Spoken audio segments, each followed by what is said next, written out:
आज बुधवार आहे, 21 तारीख आहे आणि सकाळचे 6:15 वाजलेले आहेत. उठल्या उठल्या प्रथम मी हॉलची लाईट लावली मंदिरामधली आणि त्यानंतर सर्व पडदे सारून बाल्कनी खिडक्या खुल्या केल्या, म्हणजे सकाळची छान प्रकाश घरामध्ये यावा, पॉझिटिव्ह एनर्जी येते, छान वातावरण आहे. सध्या पावसाला लवकरच सुरुवात झालेली आहे, त्यामुळे बाहेरचा परिसरसुद्धा एकदम छान क्लीन झालेला आहे. आता आपण पुढे वाढदिवस आहे म्हणजे आपल्या आयुष्यातील 1 वर्ष कमी झालं असं नाही. आपण प्रत्येक वर्षी काही ना काही नवीन शिकत असतो. यावर्षी माझ्या आयुष्यामध्ये काही नवीन माणसं आली, काही नवीन गोष्टी आपण शिकलो, काही गोष्टी शिकायच्या बाकी आहेत. ती डायरी मी तुम्हाला पुढच्या व्हिडिओमध्ये दाखवेन. त्यासाठी जर तुम्हाला असे डेली व्लॉग व्हिडिओ पाहायला आवडत असतील तर चॅनलला नक्की सबस्क्राईब करा आणि व्हिडिओ शेअर करा. इथे पहा, एकदम छान शांत सकाळचं वातावरण असतं. 8 वाजले की स्विमिंग पूल चालू होतं, मग मुलांची सुद्धा गर्दी वाढते. तर इथे मी सकाळी रात्री भांडी घासून ठेवलेली ती भांडी मी ट्रॉलीमध्ये लावून घेते. त्यानंतर आता इथे पाणी गरम करायला ठेवलेलं आहे. सकाळी उठल्या उठल्या 1 ग्लास गरम पाणी बिना दात घासता पिल्यामुळे तुमच्या शरीरामधील जी लाळ आहे ती शरीरामध्ये जाते आणि तुमची जी नलिका, अन्ननलिका असते ते चांगली क्लीन होते. त्यामुळे तुमचा आवाजसुद्धा चांगला राहतो, अन्नपचन चांगले होते. जेव्हा मला घशाच्यामध्ये इन्फेक्शन झाले होते, जवळजवळ 9 वर्षे झाली, तेव्हा मला डॉक्टरनी सकाळी उठल्यानंतर गरम पाणी प्यायला सांगितले होते. तेव्हापासूनची माझी आत्तापर्यंतची सवय आहे की सकाळी उठल्या उठल्या रोज 1 ग्लास कोमट पाणी मी पितेच. इथे आता आपण चहा ठेवलेला आहे. चहा स्लो गॅस करून ठेवलेला आहे, म्हणजे माझे बाहेरचं काम आवरूपर्यंत चहा शिजून तयार होतो. तुम्हाला हव्या असल्यास चहामध्ये तुम्ही लिंबूमध्ये गरम पाण्यामध्ये लिंबू पिळून पिऊ शकता. इथे हा माझा प्लॅस्टिकचा नळ आहे, तांब्याचा माठ आहे आणि हा नळ खराब झालेला आहे. यामधून पाणी सारखं असं टिपकत राहतं. मला हा नळ बदलून घ्यायचा आहे. जवळजवळ हा प्लॅस्टिकचाच आहे. ह्याला कलर केल्यामुळे हा तांब्याचा आहे असं वाटत होतं, पण तो प्लॅस्टिकचाच आहे.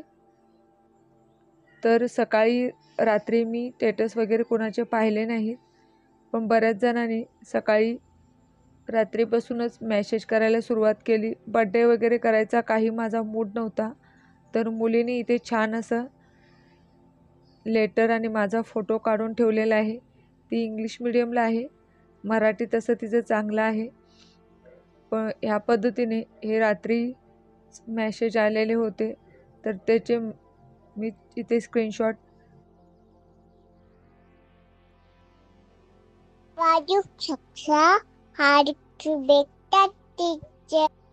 हा आनंद खूप मोठा असतो. तर इथे मी देवपूजा करून झालेली आहे माझी. ज्यांनी मला जन्म दिला, सुखी ठेव देवा माझ्या आई वडिलांना. मी लांब असतील तर त्याची प्रत्येक क्षणाला मला आठवण येत असते. माझ्या आईचा सुद्धा सकाळीच फोन आला. तर इथे देवपूजा करून मी लगेच आता रांगोळी काढून घेणार आहे. असा सकाळचे 9 वाजलेले आहेत. तर आता रांगोळीसुद्धा मी इथे माझ्याकडे साचे आहेत, पण मी आज छान अशी जास्वंदाच्या फुलाची रांगोळी काढणार आहे. रांगोळीसाठी मी ही कडाप्पा वापरते, कारण एवढी छोटी रांगोळी पटकन रोज साफ करून इथे रांगोळी काढण्यासाठी सोपं जातं. श्री स्वामी समर्थ हे गेले वर्षभर झालं मी रांगोळी काढताना नेहमी लिहित असते. छान वाटतं, मनाला प्रसन्न वाटतं. तर इथे मी जशी जमेल साच्याचा, हाताचा वापर करून नेहमी रांगोळी काढत असते. रांगोळी काढल्यामुळे मनाला खूप प्रसन्न वाटतं, निगेटिव्ह विचार मनातून निघून जातात आणि एक वेगळीच ऊर्जा आपल्याला रांगोळी पाहून मिळते. तर ते या पद्धतीने मी एक छान असं फूल काढलेलं आहे, लक्ष्मीची पावलं काढलेली आहेत, गाईचं पाऊल काढलेले आहेत आणि ते स्वास्तिक काढलेलं आहे. तर अशी ही रोजच रांगोळी माझ्या दारामध्ये असते. जसं वेळ मिळेल तशी मी रांगोळी काढत असते, कधी सकाळी किंवा संध्याकाळी. तर आपली ही रांगोळी आता बनवून तयार आहे. कशी वाटली तुम्हाला ही रांगोळी कमेंट करून नक्की सांगा. आणि तुम्हाला यामध्ये काही बदल करावेसे वाटत असतील तर कमेंट करायला विसरू नका. तर आता आपल्याला केकसुद्धा बनवायचा आहे. एक केक बाहेरून मागवणार आहे. सुट्टी आहे, मुलांना घरचा केक खूप आवडतो, तर बड्डे निमित्त केकसुद्धा होईल. म्हटलं मग चला प्रीमिक्स आहे तरी घरी केकसुद्धा आज आपण बनवून घेऊया. तर इथेही मुलीने छान असं ग्रेटन बनवलं होतं.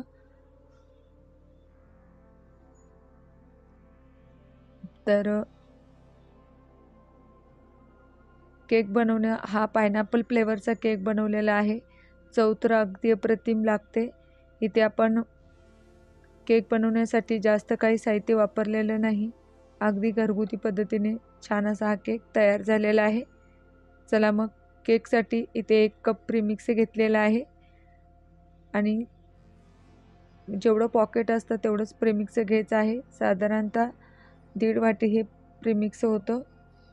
तर यामध्ये आपल्याला कोणता फ्लेवर असतो तो मिक्स करायचा आहे. हे व्हॅनिला फ्लेवरचं प्रीमिक्स आहे. तर यामध्ये आता आपण पायनॅपल फ्लेवरचं इसेन्स टाकायचं आहे. इथे मी पाणी वापरलेलं आहे. केकची टेस्ट वाढावी म्हणून तुम्ही यामध्ये दूधसुद्धा टाकू शकता. तर या पद्धतीने हे छान मिक्स करून घ्यायचं आहे. तुमच्या प्रेमिक्सवर पाण्याची किती प्रमाणात लागतं ते अवलंबून असतं. तर हे एकाच दिशेने छान असं मिक्स करून घ्यायचं आहे. अगदी सावकाश मिक्स करायचं आहे जेणेकरून यामध्ये एअर्स बबल राहणार नाही. इथेही मी ऑरेंज कलरसाठी थोडीशी हळद टाकलेली आहे. तुमच्याकडे येलो कलर असेल तर तो टाका. हळदीने सुद्धा याचे टेस्ट बदलत नाही, पण रंग छान येतो. आता थोडं मी यामध्ये आणखीन पाणी टाकत आहे. तर अशा पद्धतीने आपलं हे प्रीमिक्स तयार झालेलं आहे. केक टिनमध्ये आपण बटर पेपर कट करून ठेवलेला आहे. त्यामध्ये हे आपल्याला टाकून घ्यायचं आहे. हार्ट शेपमध्ये इथे आपण केक बनवणार आहोत. तुमच्याकडे जर असा टिन नसेल तर तुम्ही गोल डबा वापरला तरीसुद्धा चालतो. 3 ते 4 वेळा असा हा टॅप करायचा आहे. त्यानंतर चमच्याच्या साहाय्याने ही वरची बाजू अशी प्लेन केल्यामुळे केक मध्येच फुगत नाही आणि छान असा हा एकसारखा फुगला जातो. मी काही केक विकण्यासाठी वगैरे तयार करत नाही, पण मला केकची आवड आहे म्हणून घरीच बनवते. तर आता आपण हा केक 30 ते 35 मिनटं केक शिजण्यासाठी लागतात. 35 मिनटानंतर आपला केक शिजलेला आहे. आता हा आपण पहा किती छान फुगलेला आहे एकदम टम. तर हा लगेच टिनमधनं सहज निघतो. तर हा केक टिनमधनं काढून घेऊया. आता ह्याचे आपण 3 लेयर करायचे आहेत. 3 लेयर अगदी सहज होतात. 3, 2, 4 तुम्हाला किती जाडी पातळ घट्ट हवी आहे त्यानुसार याची जाडी करायची आहे. आता इथे आपण केक कट करून घेऊया. चाकूच्या साहाय्याने अगदी सहज कट होतो. इथे धागा वगैरे वापरायची गरज नाही. किती छान फुगलेला आहे. हा केक असाही खायला छान लागतो. जर तुम्हाला विदाऊट क्रीम केक हवा असेल तर तुम्ही या पद्धतीने फक्त प्रीमिक्स आणून बेक करून सुद्धा असे केक छान लागतात बिना क्रीमचे सुद्धा. तर इथे आपण क्रीम बीट करून घेतलेले आहे. 2 कप क्रीम इथे बेटरच्या साहाय्याने आपण आता ही क्रीम चांगले मिक्स करून घ्यायची. त्यानंतर तोपर्यंत आपला केक थंड होत आहे. आता इथे आपण दूध घेतलेले आहे. दूध आणि साखर हे यामध्ये चांगलं मुरू देण्यासाठी, म्हणजे केक खाताना एकदम कोरडा लागत नाही. आता या पद्धतीने क्रीम इथे पसरवून घ्यायची आहे. आपण इथे ऑरेंज फ्लेवरचं स्क्रब मिळतं ते टाकलेलं आहे. ऑरेंज फ्लेवरचं तुम्हाला स्ट्रॉबेरी फ्लेवर आवडत असतील तर स्ट्रॉबेरी टाकू शकता. मँगो फ्लेवर असे वेगवेगळे प्रकारचे येतात ते इथे या पद्धतीने परत लेअरवरती ठेवून आपल्याला हे सर्व असं पसरवून घ्यायचं आहे आणि नंतर जो मध्ये गॅप दिसतो तो क्रीमने आपल्याला भरून काढायचा आहे। जास्त परफेक्ट केक नाही येत, पण जसा की मुलांना आवडेल बेकरी स्टाईल असा छान बनतो। जेव्हा आपण स्वतः एखादी वस्तू घरी बनवतो त्याचा आनंद काही वेगळाच असतो। तर हे पहा, या पद्धतीने पूर्ण असं हे कोटिंग करून घ्यायचं आहे आणि त्यानंतर हे फ्रीजमध्ये ठेवून याच्यावरती अर्धा तास नंतर आपल्याला डेकोरेशन करायचं आहे। तर माझ्याकडे हे याने आपण अशी डिझाईन करू शकता। तुमच्याकडे ATM असेल तर त्याने सुद्धा तुम्ही हे करून घेऊ शकता। त्यानंतर इथे थोडा या क्रीममध्ये येलो असा पायनॅपल फ्लेवरचा कलर टाकायचा आहे आणि अशी ही डिझाईन करून घ्यायची आहे। अगदी झटपट कमी वेळेत छान असा केक तयार होतो। तुम्हाला ही केकची रेसिपी आवडली का कमेंट करून नक्की सांगा आणि तुमचा बर्थडे तुम्ही घरी कशा पद्धतीने सेलिब्रेशन करता ते सुद्धा नक्की सांगा। तर इथे छान असा आपला केक तयार झालेला आहे। केकला हाईट सुद्धा चांगली भेटलेली आहे। पहा किती सुंदर दिसत आहे। आता हा केक मी फ्रीजमध्ये ठेवणार आहे।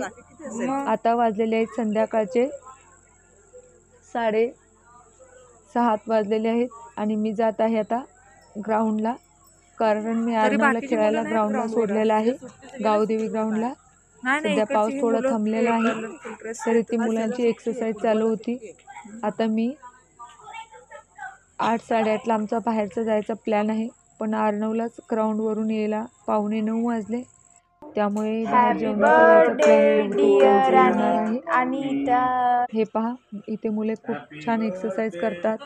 रात्रीचे 8:15 वाजलेले आहेत आणि इथे मिस्टरांनी आणलेला केक मी कटिंग केलेला आहे। आता मी बाहेर जाणार आहोत, कारण मुलांची इच्छा आहे की आपण बाहेर जावं। तर त्यांच्या इच्छेसाठी आपल्याला आता बाहेर जावं लागणार आहे, नाहीतर माझं प्लॅनिंग होतं पनीरची भाजी आणि चपाती घरीच बनवू। तर छान असा आता केक कटिंग झालेला आहे। तर हे आम्ही आमच्या टुंग गाडीमध्ये आणि यांनी माझ्यासाठी लक्ष्मीची मूर्ती गिफ्ट आणली होती, ती मी तशीच ठेवली कपाटामध्ये। तर आता आम्ही जाणार आहोत बाहेर हॉटेलमध्ये जेवायला। आज इथे सोसायटीमध्ये कुणाच्याकडे तर हळदीचा कार्यक्रम आहे, त्यामुळे छान लाइटिंग वगैरे केलेलं आहे। तर आता आम्ही बाहेर चाललेलो आहोत। इथे जवळ धाबा आहे, तिथे आम्ही चाललेलो आहोत। तर चला तुम्ही माझ्यासोबत लॉंग ड्राईव्ह करू आणि मस्त जेवण करू घरी येऊ।